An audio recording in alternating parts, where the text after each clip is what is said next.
"Sir, your wife checked in yesterday with another man." I said that was impossible. She was home with our kids. But the security footage didn't lie. Neither did her boss's hand on her back. By the time I was done, they'd both lost everything. Revenge? No, just consequences. My name is Andrew Patterson. I'm 42 years old. And until 3 days ago, I thought I had it all figured out. Senior account executive at Brennan and Rhodes, one of the biggest advertising firms in Chicago. Good salary, respect from my peers, clients who actually return my calls. Married to Jennifer, my college sweetheart, for 15 years. 2 great kids, Emma, 13 going on 25, and Lucas, 8 years old and convinced he's going to be a paleontologist. We had the house in Evanston with the white fence, the golden retriever, the whole package. The American dream, right? I was in Cleveland when everything fell apart. Third day of a 4-day pitch to a manufacturing client who couldn't decide if they wanted to rebrand or just update their logo. Typical corporate indecision, the kind that pays my mortgage. I was staying at the Courtyard downtown, nothing fancy, just a clean room with a desk and terrible coffee. That morning, I'd been reviewing presentation slides when the phone rang. Hotel line, not my cell. I picked up expecting housekeeping or maybe the front desk asking about checkout. Instead, I got a young guy's voice, nervous, like he was about to tell me my car got towed. "Mr. Patterson," the voice said. It was the assistant manager. I'd seen his name tag the day before. Michael or Matthew, something like that. "Yeah, that's me," I replied, barely looking up from my laptop. There was a pause. Too long. The kind of silence that makes your brain start filling in blanks you don't want filled.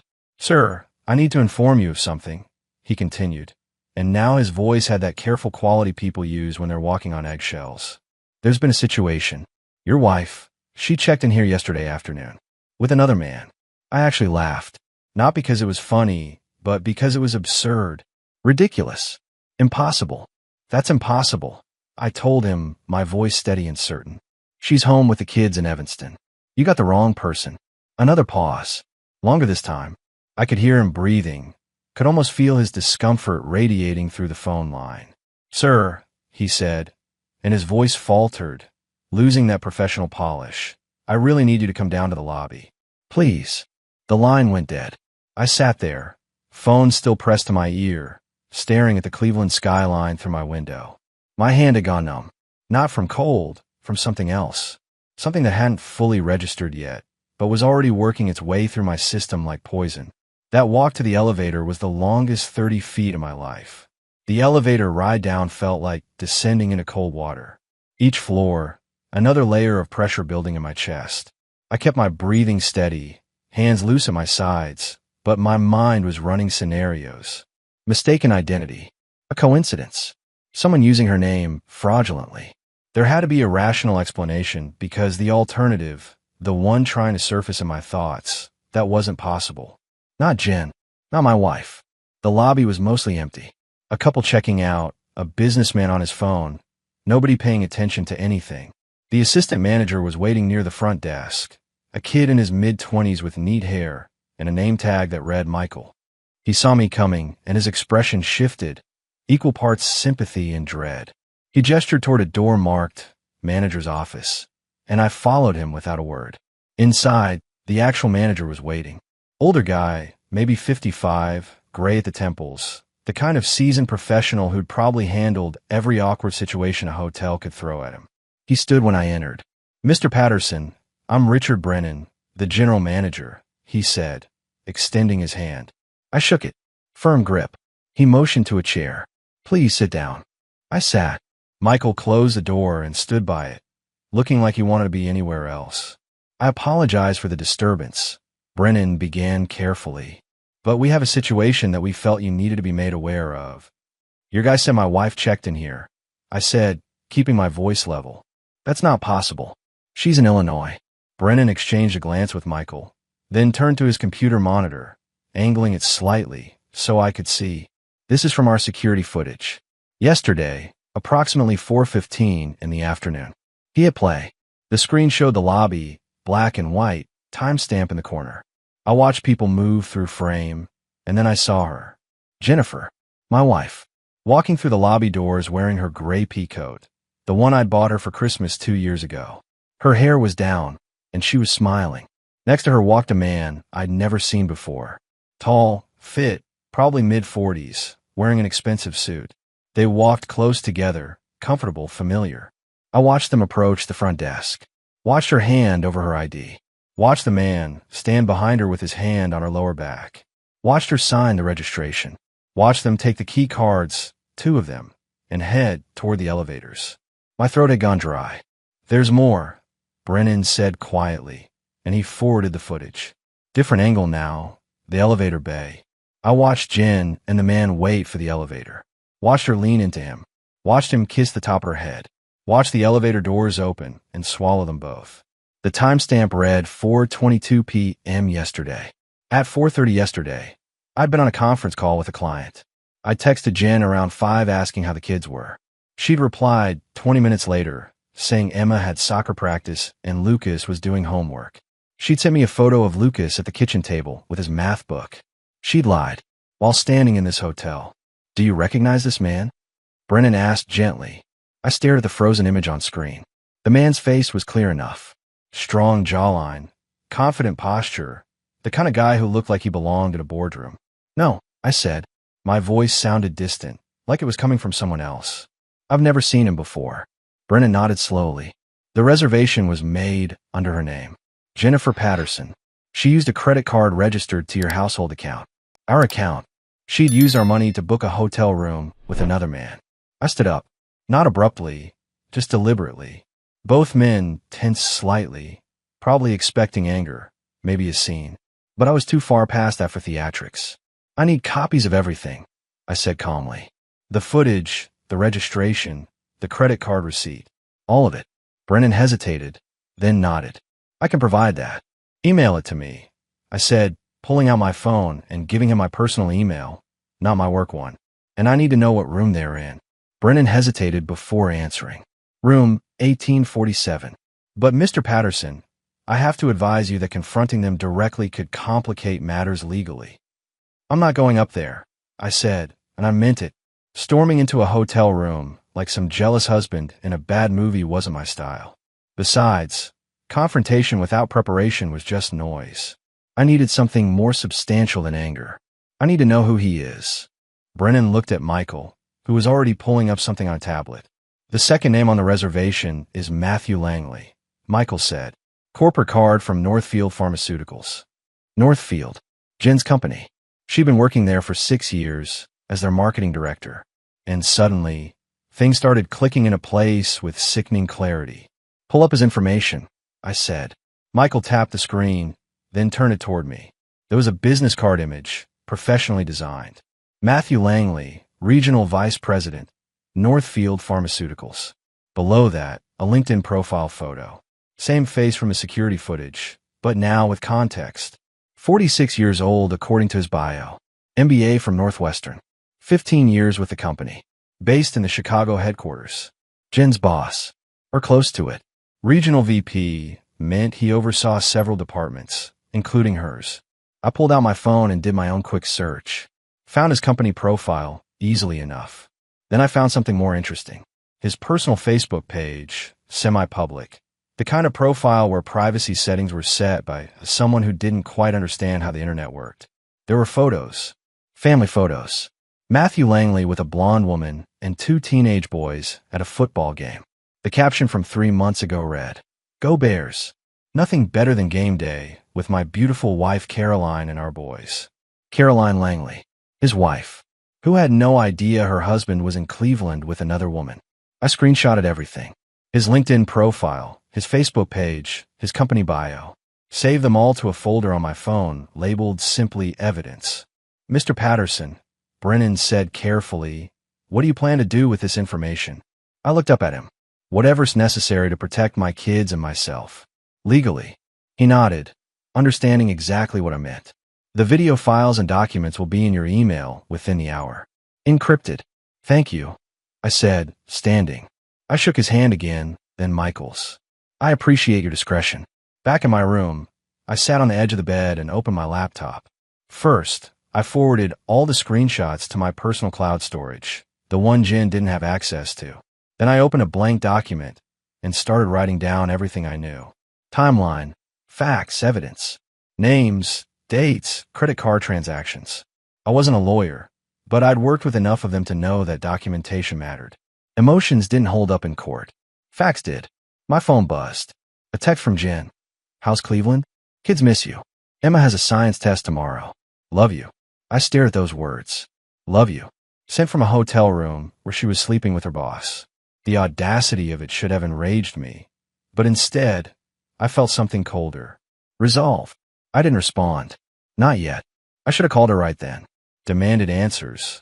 Forced a confrontation. Done what any normal husband would do. But I've never been impulsive, and this wasn't the time to start. Instead, I did something else. Something that had been nagging at the back of my mind since I saw that footage. If Jen was here in Cleveland with Matthew Langley, who the hell was watching Emma and Lucas?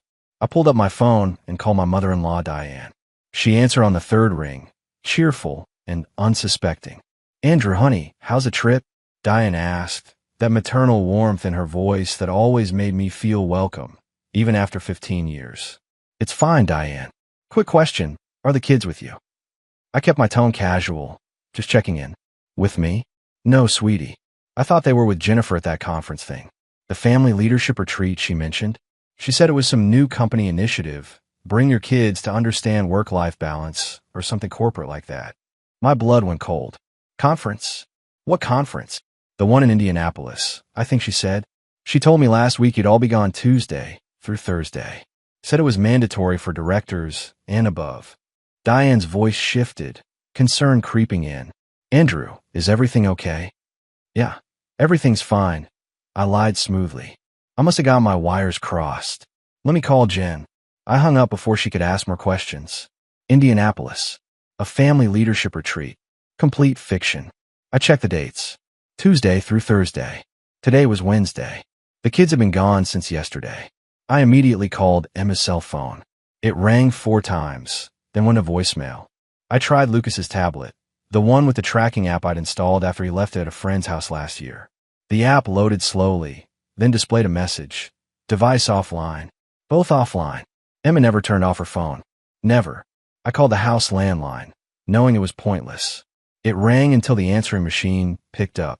I called St. Mary's Academy, the kids' school. The receptionist answered with her practiced cheerfulness. St. Mary's. How may I help you? This is Andrew Patterson, Emma and Lucas Patterson's father. Can you confirm if they've been in school this week? Papers shuffled. Keys clicked. Let me check, Mr. Patterson. A pause. No, sir. Both Emma and Lucas have been marked absent since Tuesday. We received a note from Mrs. Patterson indicating they'd be attending a family educational event.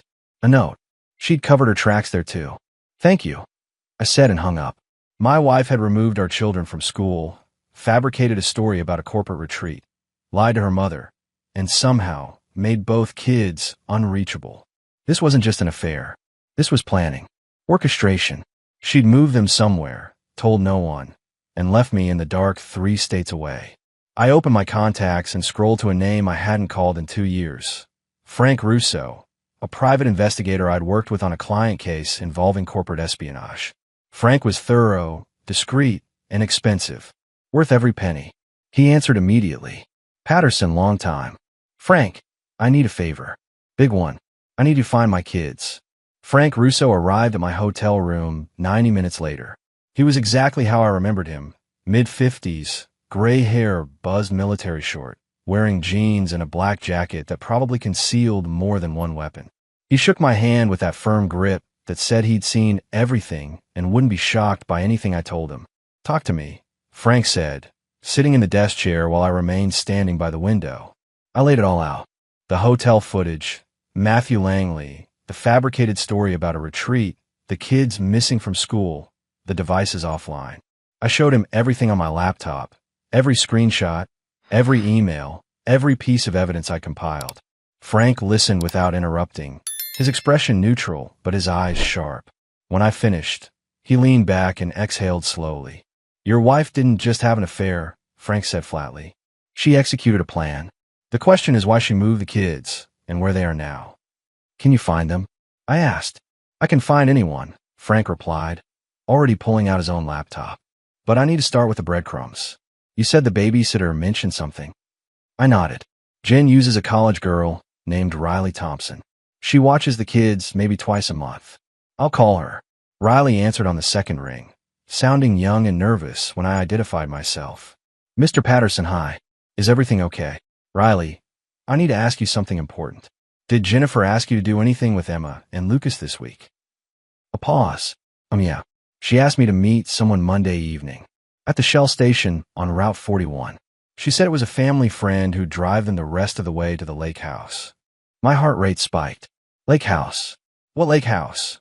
She didn't give me the address. Riley said quickly, sounding worried now. She just said it was a family thing, that you knew about it.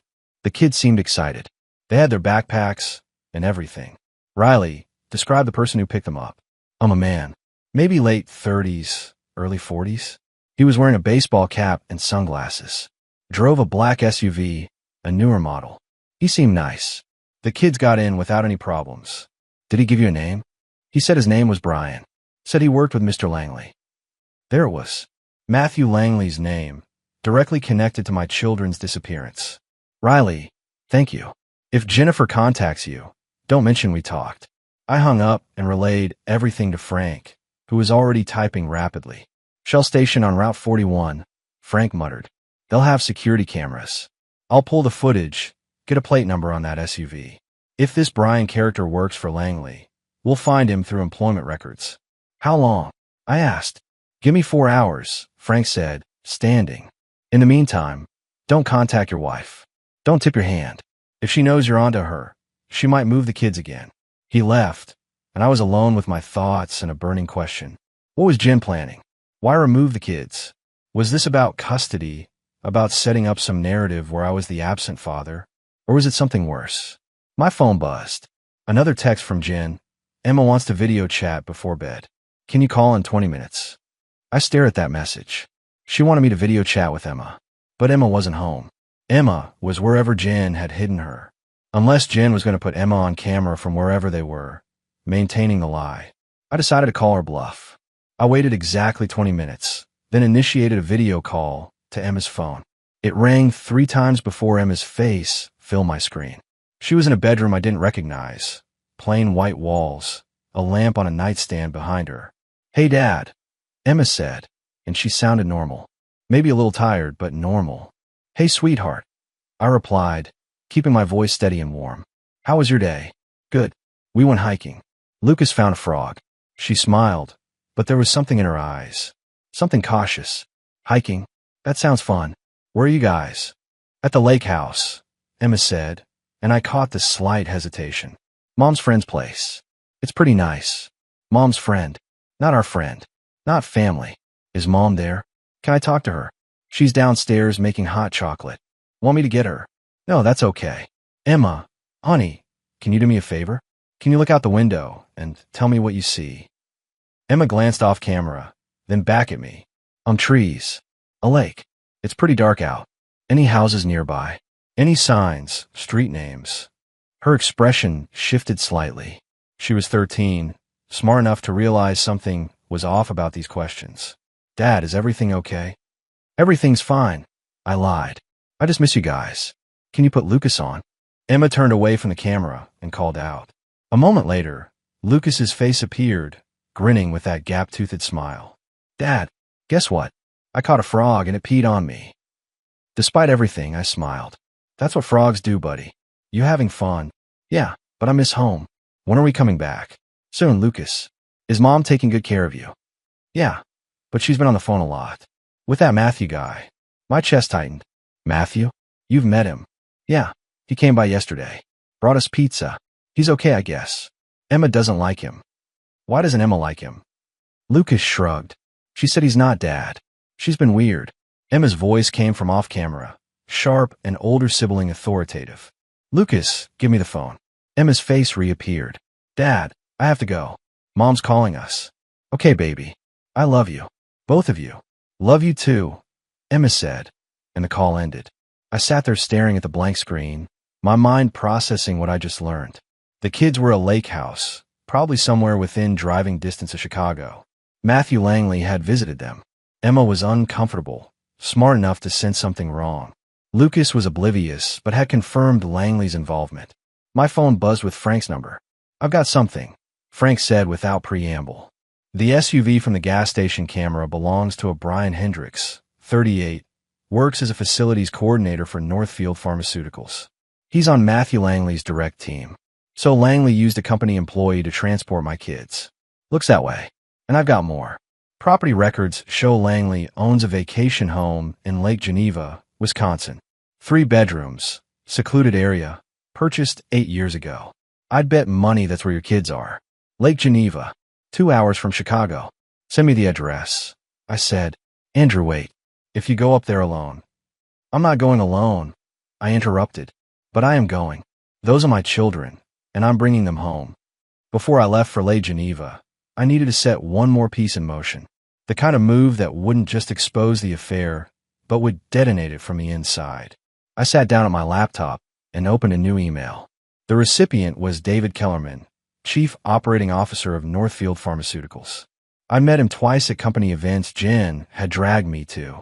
He was old school corporate, the kind of executive who talked about integrity and accountability like they were religious principles.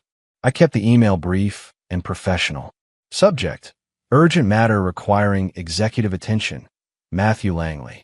Mr. Kellerman, I'm writing to bring to your attention a matter involving Matthew Langley, Regional Vice President, that poses significant risk to Northfield Pharmaceuticals. Attached, you'll find documented evidence of Mr. Langley engaging in an inappropriate relationship with a subordinate employee, Jennifer Patterson, Marketing Director. This includes hotel security footage showing both individuals checking into a Cleveland hotel together, credit card records showing corporate funds used for personal accommodations, multiple documented instances of similar behavior over a 3-month period, evidence of Mr. Langley using company resources and personnel to facilitate personal matters involving my minor children. I'm providing this information not out of personal vindictiveness, but because I believe the company has a right to know when senior leadership engages in conduct that violates corporate policy and potentially exposes Northfield to legal liability. I've attached comprehensive documentation. I'm available to discuss this matter at your convenience. Respectfully, Andrew Patterson. I attached everything. The hotel footage, the registration documents, the credit card charges, screenshots of Matthew Langley's employee profile, property records for the Lake Geneva house, and the gas station footage showing Brian Hendricks picking up my kids. My finger hovered over the send button for exactly 3 seconds. Then I clicked it. One text, I thought. Well, one email. Same principle. One message that would burn down everything they'd built. The email whooshed away into the digital ether. Within minutes, I got a read receipt. Kellerman had opened it. No response yet, but I knew how these things worked. By morning, there'd be lawyers involved. HR investigations. Career-ending conversations. I grabbed my jacket and headed for the parking garage. Lake Geneva was 2 hours north, and I was done waiting. The drive gave me time to think, to plan, to let the cold calculations settle in where the anger had been. I wasn't going to storm in and make a scene. I was going to walk in like the father I was, document everything, and remove my children from a situation they never should have been in. Frank had sent me photos of the property. A nice 2-story cabin with a wraparound porch, nestled in trees about 50 yards from the lake. Isolated enough for privacy, accessible enough that someone checking wouldn't need 4-wheel drive. When I pulled up to the property at just after 8 p.m., lights were on inside. 2 cars in the driveway. One was a black SUV, probably the same one from the gas station footage. The other was a silver sedan I didn't recognize. I parked on the road, pulled out my phone, and started recording. Documented the house, the cars, the license plates. Then I called the local police non-emergency line. Walworth County Sheriff. How can I help you? I need to report a custodial issue, I said calmly. My children were removed from Illinois without my knowledge or consent and are currently at a property in Lake Geneva. I'm the father. I have documentation, and I need assistance recovering them safely. The deputy arrived 20 minutes later, a young guy named Collins who looked like he'd rather be anywhere else. I met him at his patrol car with my driver's license, documentation showing I was Emma and Lucas's father, and printouts of everything relevant. Mr. Patterson, Collins said after reviewing the documents, your children are inside this residence? Yes, sir. My wife removed them from school Monday, fabricated a story about a family trip, and brought them here without informing me. I only discovered their location today. Colin studied the house, then me. Is there any custody agreement in place? Any restraining orders? No, sir. We're married. No separation. No custody arrangement. No court orders. These are my children, and they were taken without my knowledge. All right, Colin said. Let me go knock on the door, verify the children's presence and well-being. You stay here. I nodded and watched him approach the house. He knocked firmly. After a moment, the door opened. A man I recognized from the gas station footage, Brian Hendricks, stood in the doorway. Colin spoke to him, showed his badge. I couldn't hear the conversation, but I saw Hendricks's body language shift, defensive and uncomfortable. Then Emma appeared behind Hendricks. She saw the police car, saw me standing beside it, and her face lit up. She pushed past Hendricks and ran down the porch steps. Dad! I caught her as she reached me, hugged her tight. She was trembling. It's okay, baby, I said quietly. I'm here now. Lucas appeared next, confused but excited, running to me like nothing was wrong. Dad, you came to the lake house. Collins walked back over, Hendricks trailing behind him looking pale. Mr. Patterson, your children are clearly happy to see you and show no signs of distress about leaving with you, Collins said. Mr. Hendricks here claims he was told by your wife this was an approved family arrangement. It wasn't, I said flatly, and I'd like to take my children home now. You're free to do so, Collins said. Then he turned to Hendricks. Sir, I'd suggest you contact Mrs. Patterson and inform her of the situation. Hendricks nodded weakly and pulled out his phone. I loaded Emma and Lucas into my car, buckled them in, and pulled away from that house without looking back. In the rearview mirror, I saw Collins still talking to Hendricks, probably getting a statement. Emma was quiet in the passenger seat. Lucas was already half asleep in the back. Dad, Emma said softly. Mom said we were on vacation, but it didn't feel like vacation. She kept crying when she thought we weren't watching. I reached over and squeezed her hand. It's over now, Em. We're going home. My phone rang. Jen's number. I let go to voicemail. Then it rang again. And again. Finally, I answered. Put on speaker. Andrew, what the hell did you do? Jen's voice was shrill, panicked. Brian just called me. You took the kids. I recover my children, I corrected. The ones you removed from school and hid in Wisconsin without telling me. You had no right. I had every right. I'm their father. And Jen, check your work email. You're going to want to talk to HR soon. I hung up before she could respond. The meeting happened 3 days after I brought the kids home. Not in some dramatic courtroom scene, but in a sterile conference room at the offices of Barnes & Associates, the law firm I'd retained within hours of returning to Evanston. My attorney, Sarah Barnes, was a shark in a business suit, 50-something with silver hair and a reputation for dismantling opposing counsel. Jen sat across from me with her own lawyer, a younger guy named Phillips who looked like he'd rather be anywhere else. Jen's face was pale, makeup barely hiding the dark circles under her eyes. She wouldn't meet my gaze. Sarah laid out the terms with surgical precision. Full custody of Emma and Lucas to me, with supervised visitation for Jen.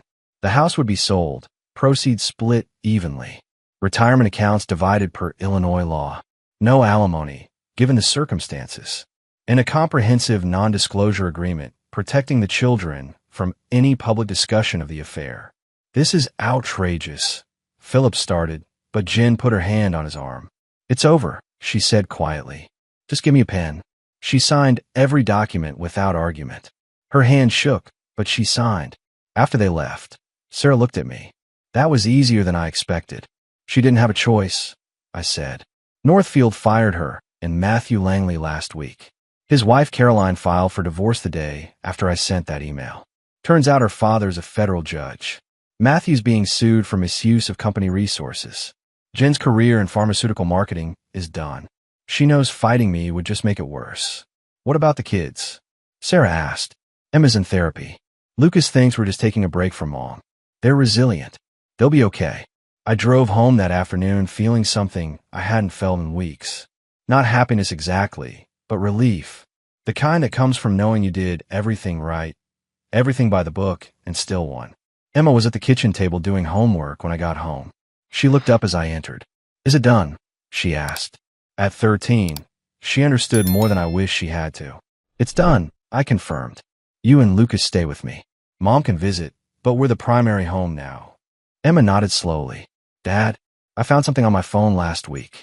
Mom had been recording voice memos. She was practicing what to say to a lawyer about you being gone all the time. She was planning this for months. I sat down next to her. Emma, your mom made choices. Bad ones. But that doesn't mean she doesn't love you and Lucas. It just means sometimes adults mess up badly. Do you still love her? I thought about that question. I loved who I thought she was. That person doesn't exist anymore.